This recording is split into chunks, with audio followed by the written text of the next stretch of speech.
All right, welcome back to another episode of This Week in AI Security, coming to you for the week of the 11th of June, 2026, and actually maybe coming to slightly late in your feed as we speak today. We had an issue with the audio on the original recording, so you're getting a re-recording, and let's get diving into it. All right, so I want to start today's episode with a topic that we've covered a lot over the last several weeks, and that is kind of the Vulnpocalypse, as I have seen it dubbed in a new kind of portmanteau around vulnerability and apocalypse, obviously. But this is, really stemming from some of the capabilities that are either proven or believed to exist in newer models like Anthropic Mythos and the new ChatGPT Cyber Edition. And specifically, we're talking about, the ability to discover vulnerabilities at scale, right? And so the interesting data point here that kind of is evidence of a trend line that I think we're going to see is that the most recent Microsoft Patch Tuesday hit a record 206 CVEs here, right? So let's break that down here to understand for a second what this is. So first of all, Microsoft Patch Tuesday, for those who may not have worked in the Windows ecosystem or may not have worked like I did as a system administrator in the Windows ecosystem, managing a corporate environment where you're pushing out patches to a number of desktop users. This is a thing that comes once a month, comes on a Tuesday, hence the name Patch Tuesday. Typically will include anywhere from 60 to 100, 120-ish fixes. And that's fixes total. So that's not just the cybersecurity fixes. That also includes things like bug fixes for functionality in different pieces of products, whether within the Windows ecosystem or common Microsoft applications, like let's say Office applications, et cetera, would very often be rolled into a Patch Tuesday. So to now see that we are both at kind of double the scale of a typical number of releases in a Patch Tuesday, and that we're specifically talking about the number of cybersecurity capabilities is, I think, a really interesting indicator of the direction that patching has to go at scale and at the speed that it needs to progress in corporate networks, where we know that vulnerabilities are going to be discovered much more quickly going forward, right? So one thing I will also say from my perspective is kudos to Microsoft for jumping on this and realizing the kind of the urgency and the seriousness of the vulnerabilities, obviously, given the massive footprint of their operating system. I imagine that we're going to see the same from Apple and from actually Linux distributions that have a lot of corporate footprint around them. So we'll have to see a step up there. Now, what will be interesting on the Linux side is that Linux, for the most part, still kind of open source.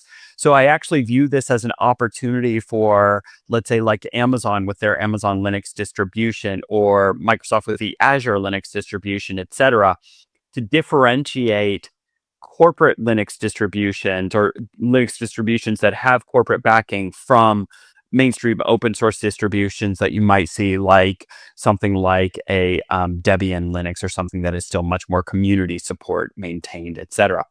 All right, moving on to our next story, just very, very briefly, the LiteLLM CVE flaw that we talked about a couple of weeks ago. The only thing I want to point out here is that it has now transitioned from being just a CVE to now being present in the CISA's KEV catalog. And if you're not familiar, that is the known exploited vulnerability, KEV. And obviously, this just means that it is proven to have been used for exploits in the wild.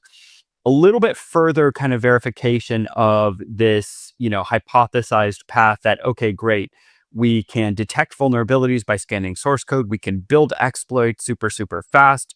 How quickly can we actually get those out into the wild? And if you think about kind of the time frame from when this CVE was detected, I believe that was 2 episodes back, might have been 3. So a 2 to 3 week time frame on this. That is not crazy fast in the scheme of what is expected around kind of quote unquote, again, Vulnpocalypse, but it is just evidence that that is the direction that things are moving. All right, moving on to our next story, and this is AI in cybersecurity or in fraud. So this is a report from Google. Their June 2026 fraud alert exposes the growing role of AI in sophisticated online scams. Now, this is primarily around deepfakes, voice cloning, and synthetic identities, driving massive losses. One stat that really jumped out to me is a 1,200% growth in this type of fraud. And just to kind of peel back, because I know that number can be a little bit shocking, that first of all, that starts off of a low base. So obviously, when you're talking about a low number of numbers, when you go from 2 to 4, that is a doubling or 100% increase, right? Even though net, it's not that big an effect. So we're starting from a low base. Second, this is specifically around just these deepfakes, voice cloning, and identity impersonation using AI. So we're not talking about, a 1,200% growth in overall online fraud. We're specifically talking about this category. Now, another interesting thing is that Google is rolling out Android protection against AI deepfakes in the Android app, or sorry, in the Android operating system, rather. It's going to roll out first to Pixel devices, naturally being, coming straight from Google. But I do imagine this will roll out into other partner Android distributions like Samsung, LG, et cetera, some of the other major Android distributors of those phones and mobile devices. All right, moving on to our next story. Speaking of kind of fraud and AI abuse, this is actually a story from last week that we missed. In the end, I apologize for missing it. I always try to keep us up to date with the most relevant stories in this week in AI security. I hope that's what you tune in for. But I will say a couple of things we've been able to learn a little bit by sitting out for a week and then kind of following up here. So last week, the story was basically just, hey, threat actors are using Meta's AI chat support to hijack Instagram accounts. Well, what we now know is that it is actually up to the level of 20,225 accounts confirmed exploited by that. And what's interesting from my perspective is, one of the headlines here, including one of the ones that we have referenced from the show or linked from the show notes today, is it calls it exploiting a flaw. And I would argue that it's not necessarily a flaw in the AI assisted account recovery system. It's actually kind of known attack vectors around this, right? So it's everything from kind of, let's say, latent prompt injection to direct prompt injection to context window exhaustion that leads to prompt injection or that leads to kind of ethical guardrails bypass. And so this is not necessarily what I would call quote unquote a flaw. This is actually a natural expected outcome. One could argue, of course, that there are safeguards that you should in place around things like, let's say, context window exhaustion. What that really means is I just chat with something long enough that all of its stored guardrails kind of fade out of the context window or are no longer taken into account. Well, great. Well, so when you're building an AI support engine like this, what that means is you need to refresh the context window pretty regularly and make sure that those guardrails get reinterpreted, re-ingested, and kind of re-implemented on a regular basis. So TechCrunch has confirmation that Meta is alerting users whose Instagram accounts were targeted. A lot to do here, but it is one of those things where, if you're thinking about deploying customer or public facing AI or LLM powered chatbots, you do need to think about some of these design aspects. And this is something where, a red teaming exercise with a creative, white hat who is going to think about how would I attack an AI system is a really beneficial exercise that I would recommend to anybody who's going down that path.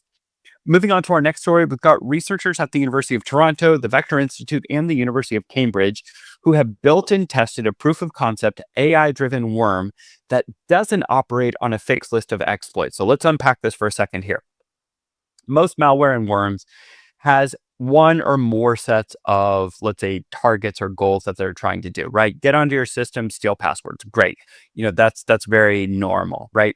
But this is something that runs on open weight models that are hosted on the compromised hardware. So what that means, the malware drops on your system. It brings a very lightweight model with you. It does not require the ability to discover new 0 days. It actually then uses some reasoning in the environment that it's operating in to try to find ways to distribute itself across that. Now, there are a couple of stories that we're going to link on this. This is probably one of the most interesting stories from this week. It looks for vulnerabilities on the host systems that it is on, and it does that more dynamically through a little bit more of a, let's say, like Q&A type of approach, as opposed to just like, can I execute the malware task that I have been given? So it might, use a little bit of reasoning and logic. Well, I can't get vulnerabilities on the local system. What should I do? Let me go distribute myself across the network, etc. And this is something that some people think could be quote unquote the stuff of cybersecurity nightmares. I tend to think that it is a great proof of concept from the standpoint that it is actually going to force the EDR vendors to confront this new kind of threat vector that might show up on endpoint device systems. And so I think that there will be, maybe some short-term pain, but maybe some medium to long-term benefit that we learn around analyzing this type of malware and kind of heading it off quickly before it spreads far. All right. Last couple of stories. We like to end on kind of some of the macro level industry stories, as well as geopolitical and philosophical. We'll start with Anthropic rolling out a public version of Mythos without cybersecurity capabilities. I can already tell you, as somebody who works in the space, my mind immediately jumps to, well, how do you know that you've removed the cybersecurity capabilities, right? It's one of those things where you put a model out and you don't think it has a set of capabilities, but you realize that things like your ethical guardrails and guidelines may not always apply. Again, see the previous example around the meta chatbots, context window exhaustion, any number of things. So I'll be curious to see whether this proves to be true, or whether we see, next week, that some threat actors have found ways to exploit this family, the Mythos family that is available, to find different problems with it. And then last but not least is, there is this kind of global arms race around AI and AI capabilities. There have been anything to the level of tariffs, trade embargoes, export restrictions around GPUs, right, to try to keep the US in a leadership position. Report from Politico says that the US has at most, quote, 6 to 12 months, end quote, before Beijing can compete with the new wave of hyper advanced AI models. So lest you think that, there's only one or two centers in the world where frontier models are being developed. No, rest assured that there are models being developed at many, many places around the world, including places that we don't talk about regularly on the show, whether those be less connected environments like Iran, or whether those just be places that are choosing to fly under the radar a little bit more from their academic research. So an interesting story. Take the time to read it if that's something that is up your alley. And that will do it for this week's episode of This Week in AI Security. Apologies again for getting it out late to you. Like, subscribe, all that good stuff. Talk to you next week. Bye-bye.